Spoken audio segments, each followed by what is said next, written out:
Good afternoon, boys of 6. Today, I like to discuss the first empire and the inspiring emperor.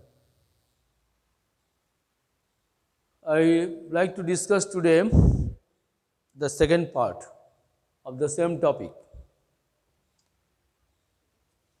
We see that the inspiring emperor, undoubtedly, I want to mean the Mauryan illustrious ruler Ashoka, about whom I discussed a lot. His religious ideal, his Ashokan Dhamma, and welfare measures and concept of Ashokan Dhamma. Now, I like to discuss the Mauryan administration, which is actually the sources of Mauryan administration. We have got a lot of information from Kautilya Arthashastra, Indica Megasthenes, and different edicts of Ashoka, cave edicts, rock edicts, pillar edicts, etc. Now, in the beginning, I may discuss central administration, which is actually, we know that it is known as Mantri Parishad or Mahamantri Parishad Privy Council. It is the advisory body which advise the king regarding the administration. Mahamantri Parishad, there are so many, king was at the top of the administration. King was advised by several ministers like Adhyakshas, Rajukas, Pradeshikas, Jivatas, Mahamatras, etc. And you know that the entire empire had, its next was actually provinces and districts and villages. The empire, the next unit of administration was province, then the districts, then village. We know that each province was ruled by a prince or Arjaputra. Now, already I have mentioned that several ministers who assisted the king in ruling the country.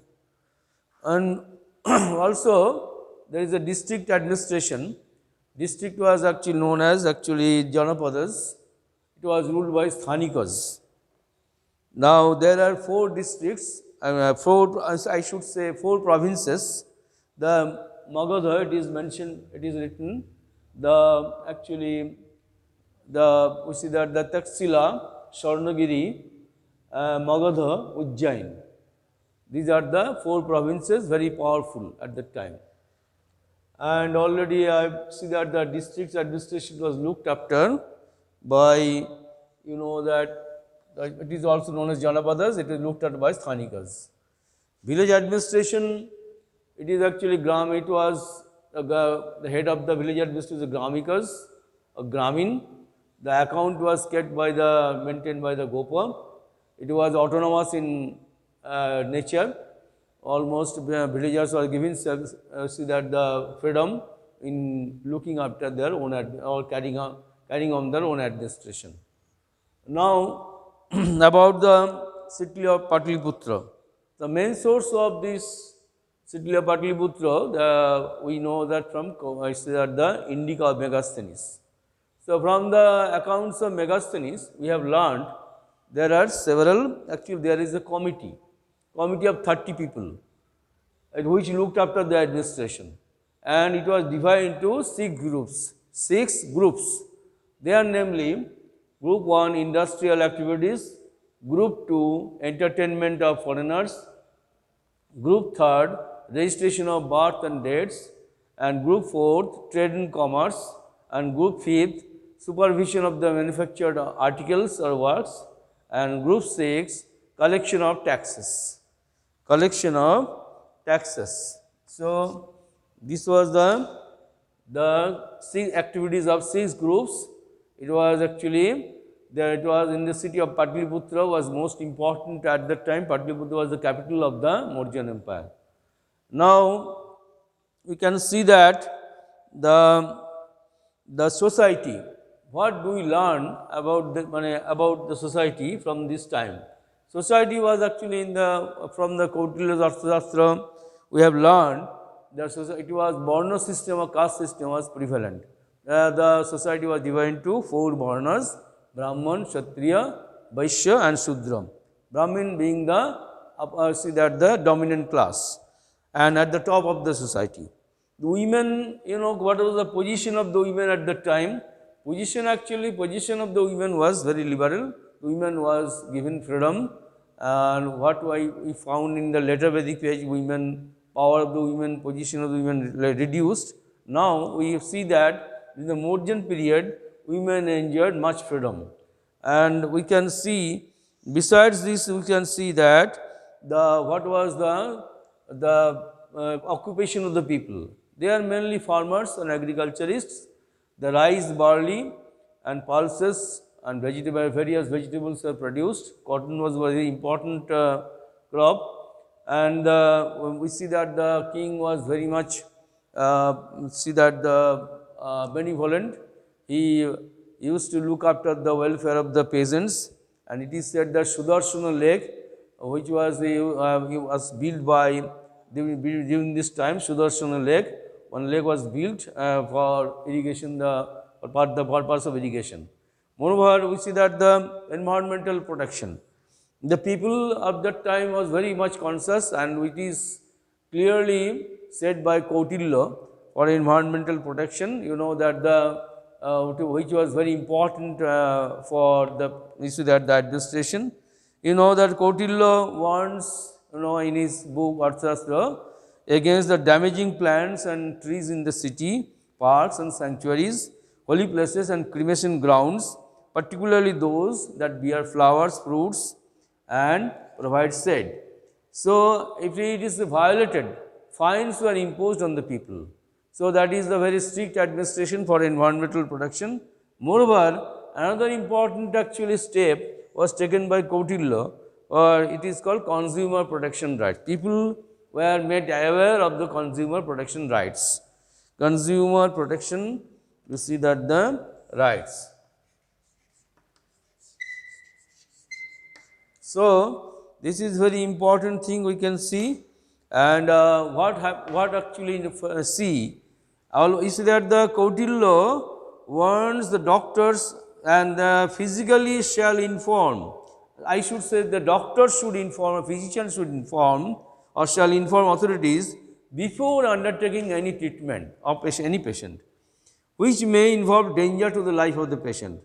If perhaps as a result of the treatment, the patient dies or physically deformed, doctor will be held responsible.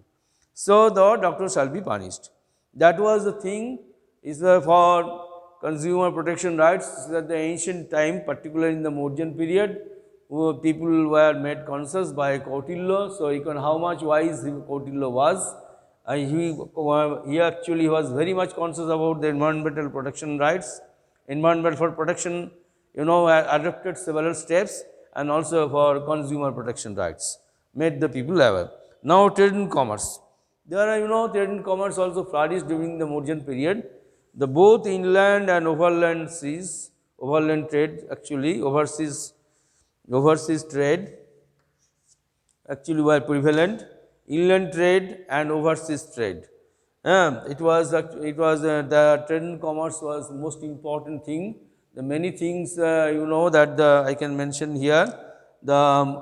It is particularly people were already I have mentioned in the trade and industry, trade and commerce. In the city of Pataliputra, there is a committee which looked after the trade and commerce and also supervision of the manufactured articles or works. So, the various things are we can jewelry, textiles, wooden objects, ivory objects, perfumes, jewelry, and made from semi-precious stones, and black pottery, shining black pottery. These were actually the things which are produced in large number. Moreover, the other can see that it had developed overseas trade with Greece, the Central Asia, Middle East, etc. And it is said during the Mauryan period, a royal road, a very beautiful road was built, a royal highway from Taxila to Pataliputra, from Taxila to Pataliputra. These were the about inland and now trade guilds were formed. Trade guilds actually association of merchants. Association of merchants were known as trade guilds. It was also known as Shrenis, Shrenis. These trade guilds protected the rights of the merchants. It also protected the rights of the, says that the artisans also. So the trade guilds played an important role. Moreover, the various, particularly the one special type of coins were introduced for trade and commerce. It was known as punch mark coins. It was punch mark coins. It was made from copper and silver. Now, what about the military administration? So that military power, it was divided into infantry, cavalry, chariot division, etc. And they are very powerful. There are about 6 lakh soldiers were maintained by them, by the Mauryan rulers, 6 lakh soldiers. And it was, you know, that the cavalry force, infantry, that is foot soldiers, these are the they very, and you know that the Mauryan ruler was very powerful militarily. However, the contact with the foreign kingdoms already I have mentioned overseas trade link. In the they had maintained the link with the Alexandria, Egypt, Central Asia, Middle East, etc. You know that the Ashok, it is said the Ashoka sent a mission to many countries of the world, and he sent his own son and daughter Sanghamitra, Mahendra, his own son, and Sanghamitra to Ceylon to preach Buddhism. Similarly, now this is the, you know, that the last of all I like to discuss the Mauryan, the decline of the Mauryan Empire. The Mauryan Empire, although it was a very mighty, powerful empire, it declined. So, what are the reasons behind it? It is said that 175 BCE, Pushyamitra Shunga overthrew the Mauryan dynasty, Shunga rule or Shunga ruler Pushyamitra Shunga. He deposed or killed Brihadratha, the last Mauryan ruler. And it is said that there are so many causes behind it. Perhaps the provincial rulers became very powerful and they overthrew the central administration. And moreover, I may mention that Ashoka adopted Buddhism, embraced Buddhism, and also gave up warfare. That was the one of, perhaps the one of the most important reason that his soldiers became weak, because Ashoka gave up warfare and did not invade any kingdom, and naturally the military forces under him became very weak. And this is moreover the later Mauryan rulers were not very competent. They became, see that they could not defend the kingdom, and they were not very powerful like the early Mauryan rulers. That was and ultimately taking advantage of the situation, Pushyamitra Shunga overthrew the Mauryan rule and established a new dynasty called Shunga dynasty. So, this is the end of the topic, and now next I like to discuss the life in villages, towns, and the kingdoms of South and Central India. That the next day we will discuss. Thank you all.